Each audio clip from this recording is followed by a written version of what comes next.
올해 4월부터 매주 일요일 발표됐던 대통령 선거 후보별 지지율 여론조사가 돌연 중단되자 이를 둘러싼 정치공작 논란이 공방으로 번지고 있습니다. 머니투데이와 미래한국연구소 의뢰로 여론조사업체 P&R 리서치가 발표해온 전국 정기조사, 대통령 선거, 정당 지지도, 국정평가 여론조사가 지난 11일에 발표되지 않은 것인데요. 아무런 예고 없이 갑자기 중단된 사태에 대해 P&R 관계자는 발주처에서 지난주 이유에 대한 설명 없이 조사 중단을 일방 통보해왔다고 답했습니다. P&R이 발표해온 여론조사는 다른 여론조사에 비해 윤석열 전 총장 지지율이 높게 나오던 조사였는데요. 이재명 경기도지사를 상대로 가상 양자 대결에서 항상 앞선다는 조사가 나왔고, 최근 윤석열 전 총장의 아내 김건희 씨를 둘러싼 의혹이 공론화됐는데도 윤석열 전 총장 지지율은 오차범위 밖에서 다른 후보들을 앞선 결과가 나오기도 했습니다. 가장 마지막 조사는 윤석열 전 총장의 장모가 실형을 선고받고 항소를 포기한 지난 2일 이후 실시된 여론조사였는데요. 마찬가지로 전국 성인 1001명을 대상으로 가상 양자대결 여론조사한 결과는 윤석열 전 총장이 49.8%로 41.8%인 이재명 경기지사보다 8% 앞선 결과가 나왔습니다. 여론조사 중단 이전에 발주처와 조사업체에 민주당 지지자의 항의 전화가 빗발쳤다는 의혹도 제기됐는데요. 여론조사업계 10년 이상 경력을 가진 한 관계자는 이번 P&R 여론조사 중단은 민주당 극성 지지층의 승리라고 말하기도 했습니다.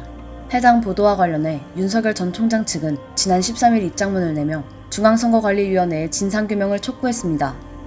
윤석열 전 총장은 특정 후보 측과 지지자들이 윤석열에 크게 뒤지는 여론조사 결과가 계속되자 머니투데이와 P&R 리서치 측에 강력 항의했고, 머니투데이 측이 대선 지지율 여론조사를 갑자기 중단시켰다는 복수의 제보가 들어오고 있다고 밝혔습니다.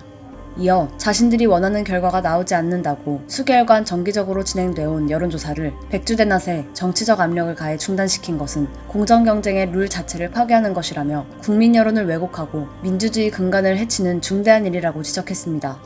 반면 민주당과 발주처인 머니투데이 측에선 즉각 반박 의견을 냈는데요. 민주당 한준호 원내대변인은 본인 지지율이 떨어지는 것을 자꾸 남 탓을 하고 있다며 명확한 근거 제시 없이 주장만 하고 있다고 비판했습니다.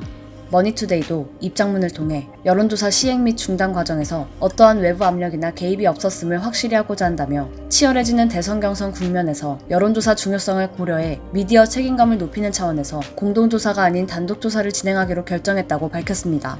한편 윤석열 전 총장이 진상규명 촉구 목소리를 낸 날에 대선 후보 양자 대결에서 윤석열 전 총장이 처음으로 밀린 여론조사 결과가 발표됐습니다. 아시아경제가 여론조사 업체 원지코리아 컨설팅에 의뢰해 지난 10에서 11일 전국 만 18세 이상 유권자 1,011명을 대상으로 조사한 결과에 따르면 이낙연 전 더불어민주당 대표의 지지율은 43.7%로 윤석열 전 총장의 41.2%보다 2.5%포인트 높게 집계됐습니다. 소식을 접한 네티즌들은 이재명이 앞선 것도 아니고 이낙연이 갑자기 윤석열을 앞질렀다며 여론조사 결과를 믿지 못하겠다는 반응을 보이고 있습니다.